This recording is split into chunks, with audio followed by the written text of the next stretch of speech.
Hi everybody, today I'm going to review the Fitbit Flex, and I've had this device for I would say about 5 to 6 months.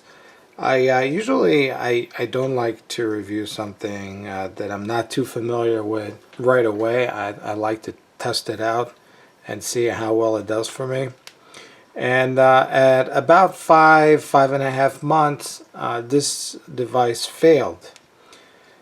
It basically doesn't keep charge, and I contacted the company and they immediately sent me a new one, which I thought was very cool, very easy.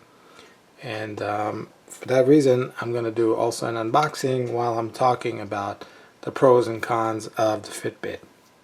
So I think every device can fail at some point, but you know, I really used it a lot. I swam with it almost every day, and so let's get to it. All right, so I'm gonna open the box. Quite frankly, I don't even remember how to open this. There we go.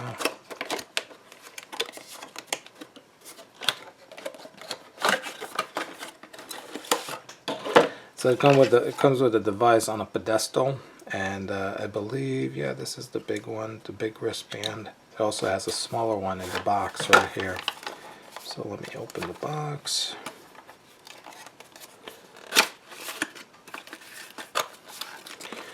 The setup was extremely easy. You just connect it to this to the computer. It's some sort of a Bluetooth. I'm not sure if it's going to give you Bluetooth capabilities to your computer, but it definitely works together with the device. This is the small wrist in case you have a very small wrist, and you know, like kids, etc. And you would have to remove this piece and put it on this side in order to use the smaller one. So I'm just going to put this aside just so you know this is the smaller one, and really I think it's for kids. Alright, so I think you guys would benefit to see how big this wristband can go to. About 6.7 centimeters. And the smallest, the biggest one could go to is about 5.8. Again, it depends on the shape of your hand, but this is a rough estimate. And the last thing that the box has is the charger, and the way that it works is that it just, see how the contacts here, it just plops in and locks in, and I found that the charging does last pretty long time. Alright, so let me talk about the pluses and minuses. First of all, I have to say that these two were the exact same color when I got this one. So this is how it ages within about a little less than 6 months. I got it June 11th or so. So you see how it discolors, scratches and stuff. It holds pretty well. The flexibility remained. It's just that it got discolored, and also the little display there got scuffed, and it's only a see-through. So the next thing I want to talk to you about is accuracy, and for me, I've found it to be extremely accurate. I think this is in a tolerance of a few percentage of what you walk in a day. I checked it using a GPS and it was dead on. Also, it's very easy to charge and it's pretty quick, and the battery does last between 5 and 7 days depending how much you use it with your cell phone, and depending if you're using push notification, if you're having it check and download the data every day. The low energy Bluetooth works with some Android phones. Specifically, it works with my Galaxy S4, so you should check if it works with your phone. But I have to say that the Android app is exceptional. It never crashes. It's accurate, it always works, and it's pretty complete. I'm really liking it. The only thing I don't use this app for is to log in my whatever I'm eating, because I think it lacks a little as opposed to the more dedicated applications out there. Another plus that this thing has is that it's waterproof. I know that a lot of the other ones are not, and it's pretty nice to know that you can swim with it, take a shower. I basically had this thing 24/7. Another thing that I think I like about this very much is that it's very light.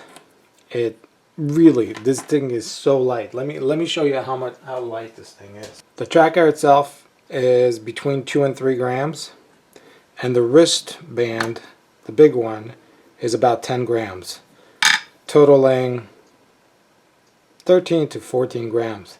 Really not bad. So it's never in your way, it never bothers you when you wear it. The reason I bought this was to track my sleep. I've had some issues remaining asleep, or my sleep quality I felt was not that great. So I decided to use this device to see what's happening, and I gotta tell you, it does give you an indication of how restless you are during the night if you toss and turn. Now, one pet peeve that I have about this is that in order to get this into sleep mode, you can either start it using the app, or you can tap multiple times on this to get it into in and out of sleep mode. So you tell it, hey, I'm going to go to sleep right now. You do a few quick taps on it. I found that when I went through the supermarket with a shopping cart, the little bumps on the platform would cause this to go into sleep mode. There is no way to disable that in the software to tell it, hey, you know what, I'm just going to do it with the app. And by the way, you can also add your sleep time and your wake up time retrospectively. So if you forgot to tell it that you went to sleep at, say, 11 p.m. at night, and you remembered in the morning that, hey, yeah, I went to sleep at 11 p.m., you could just tell it, and it already knows what you did. It's not like it goes into this special mode. It just keeps tracking stuff as usual, but it gives you a different indication as far as for the sleep time, because it needs to know when you're actually sleeping. As far as cars and going on trains and just sitting in your chair and wondering, is this thing going to track the movement and add steps to your daily total? I've noticed that it doesn't. They did a very nice job making sure that it doesn't have false steps. Alright, so now for the wishes. One, I wish this could somehow charge itself. Maybe with a solar panel all the way here, or maybe with the movement, kinetic or whatever, because this takes so little battery. I'm surprised they couldn't like somehow make it charge it by itself and not having to bother and use this USB charger. Another thing that I think they should somehow integrate is a heart monitor, where you can either buy an external device that straps on your chest, or somehow adding it to this device in the future to be able to track your heart rate. Then it would give you a quite better indication of how many calories you're burning. So overall, I have to say that I think it's a really nice device. I really like it. Obviously I like it because I used it every day, and it gives me a nice idea of how many steps or how many miles I've walked a day, and I try to keep to that level. I have my goal at 12,000 steps and 6 miles, and some days you make it, some days you don't, but at least you know that you tried, and it makes you feel good. At least that's what I think. I hope I covered everything. If you have any questions, please put it in the comment box, because unless you ask me a question, I won't be able to answer it, and there's so many things that I must have missed. I would really love to hear back from you. I've had this device for so long, I know it in and out, so I'll most likely be able to answer the question. So if you like this video, please thumb up, subscribe, and I'll catch you in the next video. Have a wonderful day, and bye.